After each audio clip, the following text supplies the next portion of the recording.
সকালের ব্রেকফাস্টের খরচ এবার আরও বাড়তে চলেছে। আগামী 17ই আগস্ট থেকে দাম বাড়তে চলেছে পাউরুটির। ওয়েস্ট বেঙ্গল বেকার্স অ্যাসোসিয়েশনের সিদ্ধান্ত অনুযায়ী আগামী 17ই আগস্ট সোমবার থেকে রাজ্য জুড়ে বেকারি পাউরুটির দাম বৃদ্ধি পেতে চলেছে। কাঁচামাল ও অন্যান্য উপকরণের খরচ অতিরিক্ত বেড়ে যাওয়ার কারণেই এই দাম বাড়ানোর সিদ্ধান্ত নেওয়া হয়েছে। বেকারি ব্যবসায়ীদের দাবি, উপকরণ সামগ্রী ও প্যাকেজিং সামগ্রিক দামও উল্লেখযোগ্যভাবে বেড়েছে। পাশাপাশি বেকারি ব্যবসায়ীদের আরও দাবি, প্যাকেজিং, পলিথিন এবং প্রিন্টিংয়ের কালির মতো বিভিন্ন উপকরণ পেট্রোলিয়ামজাত পণ্যের সঙ্গে যুক্ত। পশ্চিম এশিয়ার অস্থিরতার জেরে সেই সব উপকরণের দাম বেড়েছে বলে তাদের মত।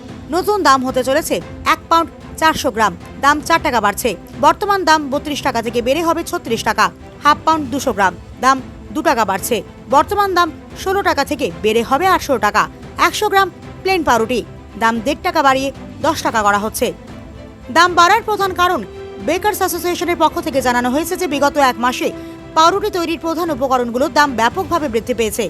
ময়দা প্রতি কুইন্টালে প্রায় 600 টাকা বেড়েছে। চিনি প্রতি কুইন্টালে প্রায় 1000 টাকা বেড়েছে।